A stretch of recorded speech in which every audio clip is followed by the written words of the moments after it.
Assalamualaikum warahmatullahi wabarakatuh. Salam rahayu, salam sejahtera bagi kita semua. Mugi Allah paring rahmat dan keberkahan bagi kita semua, amin ya rabbal alamin. Nah, kali ini Mbah Mul ingin memberikan tanggapan tentang ada seorang musafir yang bernama Joko Kendil ya, yang berjalan keliling Nusantara dengan jalan kaki yang katanya konon menunggangi seekor macan putih. Nah, apa benar tuh Mbak? Nah, Mbah Mul akan memberikan tanggapan secara nalar saja ya, tanpa harus mendiskreditkan beliau sebagai seorang musafir ataupun seorang yang memiliki kemampuan gaib. Nah, seperti apa? Mari kita bahas ya. Pertama, Mbah Mul ingin membahas tentang musafirnya ya. Musafir di sini adalah orang yang berjalan dari satu tempat ke tempat lain yang bertujuan untuk nepai batin ya, berdasarkan wujud guru ya, dari guru, dan beliau adalah menjalankan apa yang menjadi kehendak batinnya. Nah, di sini yang menjadi tujuan beliau berjalan seperti ini, Mbah Mul pernah membahas ini dulu, adalah sebagai wujud rasa panunggali rasa beliau dengan sang pencipta lewat dasar jalan kaki dari satu tempat ke tempat lain, yang biasanya di situ ada tempat yang berkaitan dengan leluhur-leluhur Islam di Nusantara seperti wali ataupun sunan yang menjadi tempat persinggahan. Nah, disitulah beliau nanti singgah dan berdoa berdasarkan pandangan batin beliau, dan nanti akan melakukan perjalanan sesuai dengan arah yang ditujukan oleh batin beliau. Jadi dia tidak berjalan sesuai dengan kehendak dia sendiri, tetapi nuruti batin. Nah, ini tanpa kutip ya. Nah, akan nanti kita bahas juga. Terus di sini ada sosok Mbah Joko Kendil. Nah, Joko Kendil ini dalam beberapa konten YouTube ataupun media sosial yang disampaikan Mbah Mul ya, ini memang ada beberapa yang memang di situ kalau dilihat seolah-olah beliau itu berjalan cepat di atas tanah tanpa alas kaki dan seperti tidak menapak, tapi sebetulnya karena itu secara logika adalah beliau sosoknya nun sewu karena tidak tinggi ya, dan beliau itu menunduk seolah-olah dia itu berjalan, dan dia itu cepat karena apa? Karena panas, aspal itu panas. Nah, itu secara logika. Tetapi benarkah beliau itu menumpangi harimau putih? Nah, secara spiritual ini seharusnya bukan secara harfiah macan putih itu enggak nih.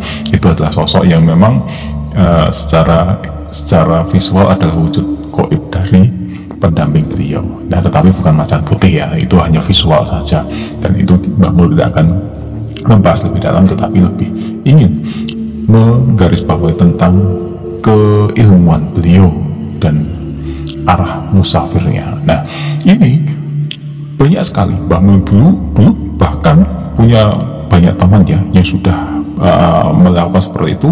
Hanya saja selama perjalanan itu tidak pernah ketemunya ya kalau sudah pulang ke rumah, dan nanti berjalan lagi sesuai dengan pandangan batin dan dawuh dari guru dan dawuh dari leluhur ataupun dawuh dari panggilan batin beliau. Nah, ini banyak sekali. Karena apa?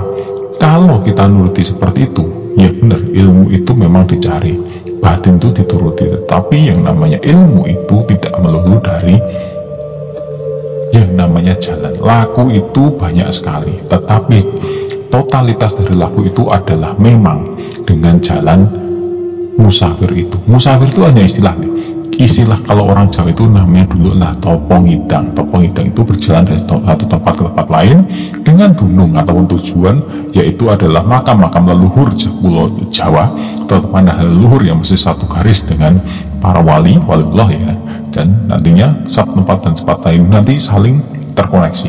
Jadi setelah datang ke situ nanti ada perintah Rono ya, datanglah ke sana. Setelah datang ke sana nanti ada dawuh lagi untuk datang ke sana. Itu adalah petunjuk batin secara batiniah ya. Nah, tetapi nanti ada lagi yang namanya petunjuk lain yang sifatnya adalah dari pribadi. Rasulullah dewi ini pengen melakukan seolah-olah kaki ini berjalan sendiri. Nah, ini ilmunya sendiri ya. Jadi dari pondok mana, dari aliran thariqah mana, Mbah Mul tidak ingin menggarisbawahi, tidak ingin mendalami sangat dalam mencampurinya gitu ya. Tetapi Mbah Mul ingin menggarisbawahi bahwa ilmu ini sebenarnya baik. Kita tuh haus akan spiritual, monggo.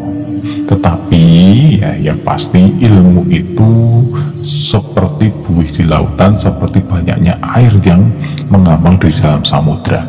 Hanya satu tetes saja yang ada di telapak tangan, padahal yang di samudra itu sangat banyak, sangat luas. Belum lagi yang menjadi embun, dan belum lagi yang menguap menjadi awan, itu adalah air. Nah, kalau kita berusaha mencari ilmu yang sangat luas, waktu kita tidak cukup, kadunian kita tidak cukup, dan jangkep kita itu tidak cukup. Yang pasti ilmu itu memang dari Gusti Allah, kembali ke Gusti Allah, dan tujuannya untuk menambah keimanan kita. Memang dalam melakukan safar seperti itu, laku ngidam, kita mendapatkan kepuasan spiritual yang luar biasa. Bukan hanya ngilmu, kalau ngilmu itu urusannya dengan keilmuan, kita bisa terbang, bisa apa, tapi kalau ngilmu, kalau keilmuannya ini urusannya dengan spiritual, antara di beliau dengan batin beliau dengan sang menciptanya. Orang ini kalau kita bicara itu nggak ada habisnya. Pasti banyak sekali yang dinamakan perjalanan mencari dunia spiritual beliau, banyak sekali. Dan salah satu adalah dari Mbah Jawa Kendil ini ya. Kalau dilihat itu memang beliau tetap dalam arti itu ya mantap hati nih. Banyak sekali musafir yang berjalan dari mana ke mana. Bahkan dulu Mbah Mul ada yang mendapat pengakuan dari ritual Jalan Wali Songo, dimulai dari Sunan Bonang sampai nanti ke Jawa Timur gitu, ke Kulon itu ke Sunan Gunung Jati, balik lagi ke tengah sampai ini Sunan Geseng di tengah, 12 lurus ngampel sampai nanti ke Surabaya ya. Itu cuma memakan waktu hanya 2 minggu. Loh, nalar enggak ya? Tidak nalar, tetapi ada yang bisa seperti itu. Ada yang cuma bisa 2 bulan, ada yang sampai bertahun-tahun. Nalar tidak seperti itu. Tetapi nyatanya seperti itu. Yang musafir yang seperti itu bisa nggak bisa ditemui. Tahu-tahu dari sana, jalan itu diketahui. Wallahu alam, benar tidak dia melewati jalan seperti halnya jalan manusia? Wallahu alam. Tetapi Mbah Mul dulu menemui yang seperti itu, ilmu tingkatannya sudah luar biasa. Tahu-tahu dari sana, tahu-tahu dari sana, tahu-tahu sudah 5 kali lalu. Tapi wallahu alam, Mbah Mul tidak akan membahas terlalu dalam hal itu, karena itu adalah ranah keilmuan yang sangat tinggi.